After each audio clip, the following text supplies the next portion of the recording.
Iginiit ng Armed Forces of the Philippines na hindi natin kailangan humingi ng pahintulot sa kahit na kanino mang bansa kung magsasagawa tayo ng constructions dito sa West Philippine Sea. Pag-usapan natin itong balita mga tol mula rito sa UNTV News. Samahan ninyo ako. We do not need to seek the permission of any country, more so one that has illegally intruded into and continues to be in our maritime zones. Walang binanggit na balita, walang binanggit na pangalan pero alam nyo na kung sino ang tinutukoy at pinapatungkulan dito. Whether they pose a threat or not to this particular country is none of our concern. Hindi kailangang humingi ng permiso kanino man ang Pilipinas para magsagawa ng konstruksyon, pagkukumpuni at fortification sa siyam na maritime features na okupado ng Pilipinas sa West Philippine Sea. Giit ni Armed Forces of the Philippines spokesperson for the West Philippine Sea, Rear Admiral Roy Vincent Trinidad, may karapatan ng bansa sa lugar batay na rin sa isinasaad ng batas. Diba? Kung kinikilala natin yung mapa natin mga tol, at talagang naninindigan ng Pilipinas, bakit nga naman tayo hihingi pa ng pahintulot sa ibang bansa? Atin yun.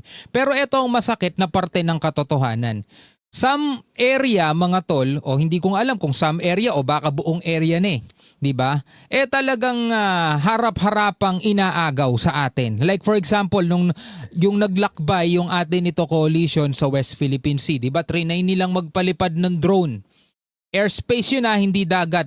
Trinay nila magpalipad ng drone. Anong sabi? Kailangan daw muna i-rehistro doon sa Civil Aviation Authority ng China. Pero mo nasa loob ng West Philippine Sea, nasa 100 plus nautical miles pa lang mula sa Pilipinas, kailangan mo nang iparehistro sa China. Bakit? Nasa loob ba tayo ng bansa nila? 'Di ba? Doon pa lang sa pagpapalipad ng drone, hinihingi na tayo ng permit, hinihingi na tayo ng permiso at kailangan daw i-register muna doon. My goodness. So ngayon dito iginigiit ng AFP na hindi kailangan humingi ng pahintulot ng Pilipinas. Pagpalagay na lang natin mga tol, bakuran mo.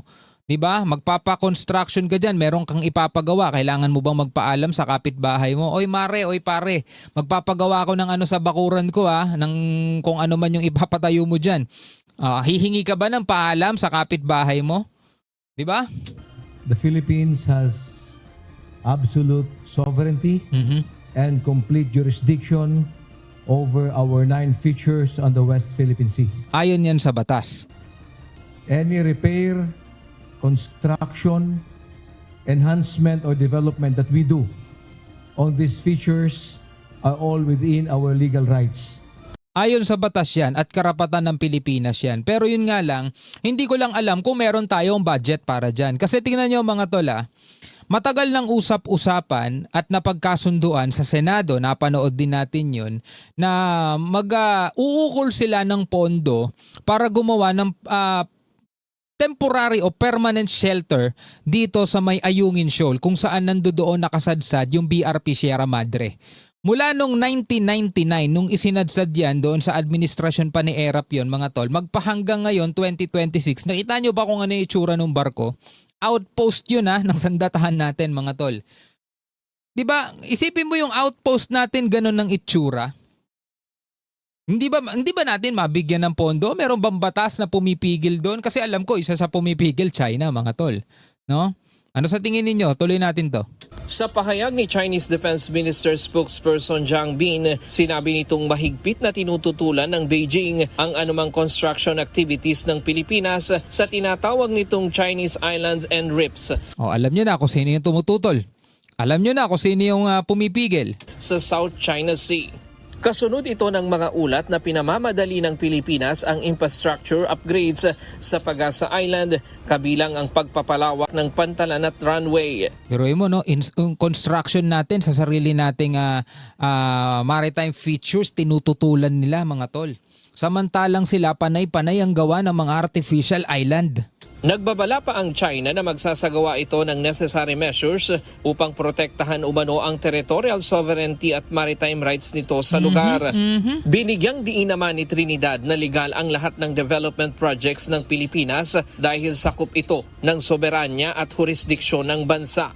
Dagdag pa ng opisyal, matagal nang nagsasagawa ng pagpapalakas ng mga pasilidad sa Pag-asa Island upang masuportahan ng mga tropa at komunidad na naninirahan sa Kalayaan Island Group. Etong Kalayaan mga tol etong Kalayaan Island Group, etong Pag-asa Island, hindi artificial island yan. Natural island yan mga tol. Hindi yan yung tipong itinayo lang ng kung sino-sino. Totoong isla yan. No, kaya meron yan sariling meron yan sariling nautical miles. Kinumpirma rin ni Rear Admiral Trinidad na tuloy-tuloy na ang pagkukumpuni at pagsasaayos ng mga istruktura sa Pag-asa Island at posibleng palawakin pa sa ibang maritime features sa West Philippine Sea matapos maglaan ng pondo ang Kongreso para sa runway extension at sa iba pang proyekto. Good.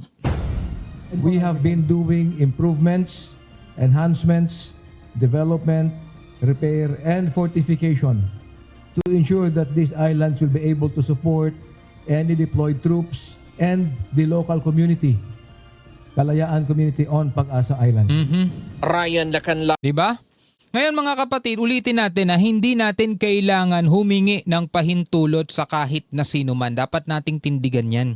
Hindi pakikipag-away yun mga tol. Gusto ko lang ulit linawin sa iba nating mga kababayan na sinasabi, paano kung gerahin tayo ng China? Paano kung ganyan gawin? Paano kung ganyan gawin? Masyado silang advance mag-isip no? Kayo man mismo kung yung bahay ninyo o kung yung lupa ninyo, hindi nyo basta-basta ipapamigay sa mga gustong umagaw 'Di ba? Saka na kayo magsalita ng ganyan kung hindi nyo ipapamigay, kung willing din kayong ipamigay yung inyong mga ari-arian kapag may umaangking iba. 'Di ba? Atin 'yan Hindi lang para sa hindi lang para sa mga nabubuhay ngayon, para sa henerasyon ngayon, kundi para sa mga susunod pang henerasyon 'yan, mga tol. Bilang mga Pilipino, ano ang inyong masasabi tungkol dyan? Pwede kayo magbigay ng komentaryo sa ibaba.